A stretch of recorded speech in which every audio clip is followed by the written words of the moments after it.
Hello, and welcome back to another Mysteries of Pandaria Hearthstone set review.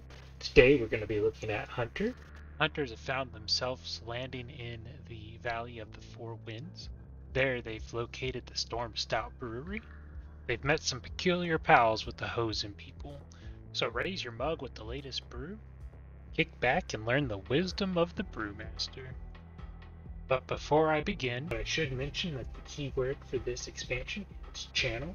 Channel is an end of turn effect that, as long as you have a certain amount of mana left open, you'll trigger that effect.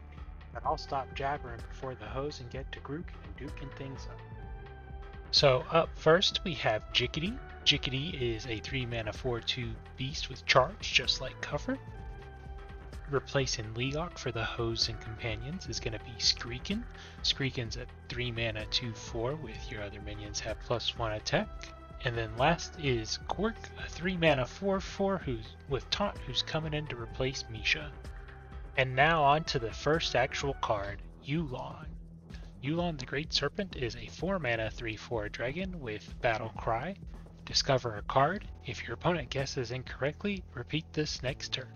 So, like the suspicious minions from Castle Nathria, Yulon plays the guessing game, but your opponent gets nothing. So now you're forcing your opponent to constantly try and predict what you chose, or maybe it just happens to be what you need that turn. So each of your turns, if your opponent guesses incorrectly, you get more and more card advantage. Maybe you don't choose the most obvious answer and you save it for your next turn. There's quite a bit of flexibility. I think this could easily find a slot in a Highlander style deck. I think this could find a slot in pretty much any kind of deck. This feels like a remix of the Festival of Legends Mage Legendary Infinitize the Max 2. But Yulon's not coming alone. Up next is Yulon's Ranger. Yulon's Ranger is a 3 mana 3/3 minion with Channel 1, summon a Hozen Companion. So that'll be one of Jiggity, Screekin, or Cork, truly proving the archetypical strength of the animal companions. For 1 mana, get yourself a Jiggity or a Cork. Do you play this on 3 for a value option, or do you save it for 4 for the guaranteed stats? I like the dynamic of this flipping the effective value of each of the animal companions upside down, as I would much rather have a Cork as an end of turn companion versus a Jiggity. All of a sudden, the 4/4 taunt body looks a lot more appealing than a 4/2 minion that won't be doing anything. But Yulon's Ranger isn't alone. Up next, we have Yulon's Defender. Yulon's Defenders is a 3 mana 2/2 minion with Battlecry, summon a Hozen Companion. Yulon's Defenders provides some more proactivity in comparison to the Rangers, but the Rangers have a lot more long-term potential. This kind of plays in the more traditional animal companion route, where basically now this is just an animal companion summon 2/2 minion. Yulon's Defenders are a bit more aggressive than the Yulon Ranger as far as summoning stats. I kind of like how with this, Yulon's Rangers is kind of a 4 mana minion with the same effect. It almost creates a natural curve. We're getting pretty close to having a full companion deck with the Demon Companions, Animal Companions, the Gargon Companions, and now the Hozen Companions. But Yulon and the Hozen aren't the only people you're going to meet on this journey.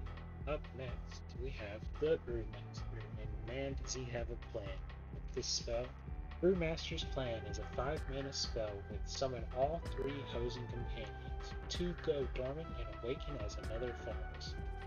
Now granted, the dormant companions don't care if it's the other one that was summoned. If any Hozen Companion falls, one of them will awaken. This helps make your board more resilient against any AoE, and really goes to show the Brewmaster's hardiness. Does this have a lot of similar flavor to my side, but now instead of coming to their hunter, they're defending the Storm Stout Brewery?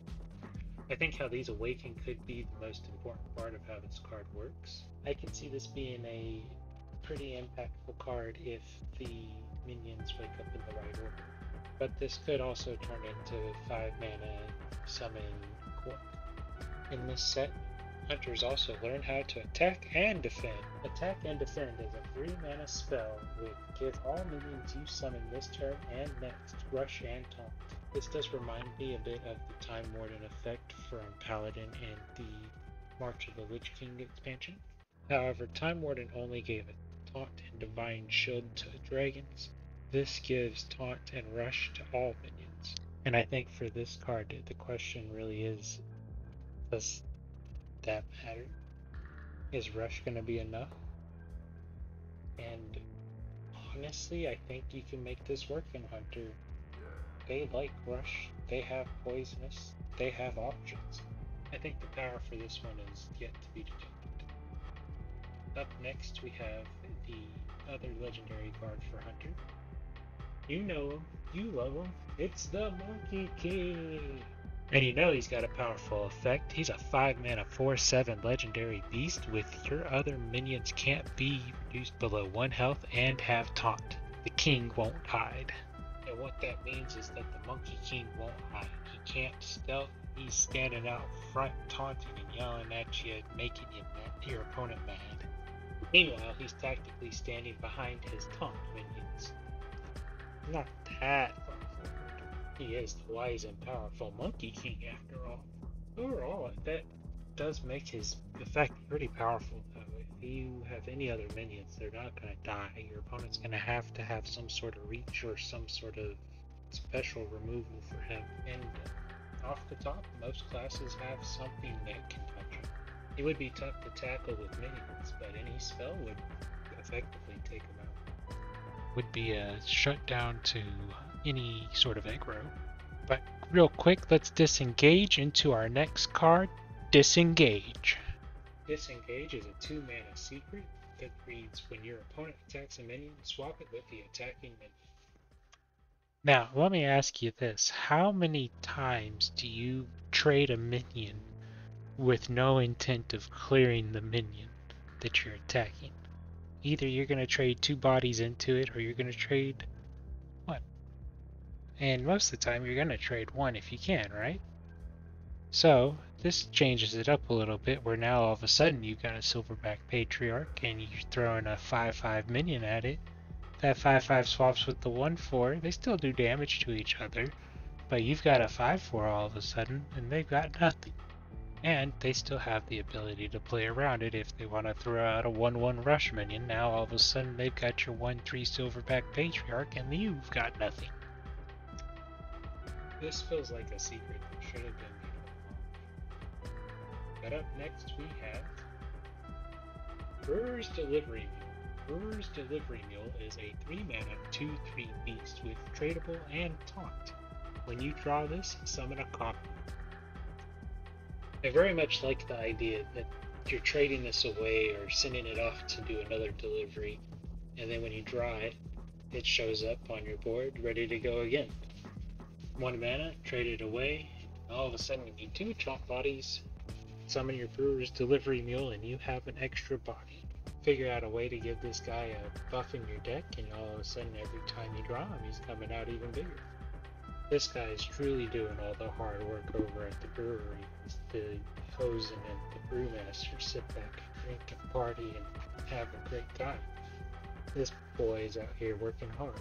But up next, we have the Crimson Cloud Serpent and its hatchling. The Crimson Cloud Serpent is a 4 mana 3/5 dragon with spell damage +1. And Death Rattle, summon a 1/1 Crimson Serpent hatchling with spell damage +1. The Crimson Serpent hatchling is a 1 mana 1/1 minion with spell damage +1. At the end of your opponent's turn, transform into a Crimson Cloud Serpent. Now this is definitely the cheapest of the Cloud Serpents, but it is also the easiest hatchling to get rid of. I think Hunter could appreciate this when the Arcane package rotates out, and this comes in to assist the spells that are left over. Is the sticky body enticing enough to maybe see support in some sort of mid-range or aggro style package? Next, we have the Green Cabbage. The Green Cabbage is a 1 mana, 1 durability location with summon 1/1/1 vermin, upgrades each turn. And so, just for clarity, that is going to increment the number of 1/1 vermins you get, not the stat of the 1. Think of it kind of like Reform Scheme in your hand, except for this is a location on the board. And while I think Warlock made good use of it while they had Reform Scheme, I think this might be a little bit more beneficial to Hunter in their game plan. Whether that's making use of cards like Bunny Stomper or the Screekin Leavok analog. But that's going to wrap it up for Hunter and the cards they're going to be getting in the Mysteries of Pandaria expansion. Please let me know what you think about it down in the comments. And then in the next video, we're going to be reviewing Mage and the cards they're getting. I have it on good authority that a fan favorite's making a return. That's going to do it for me today. Thank you for stopping by. See you in the next one.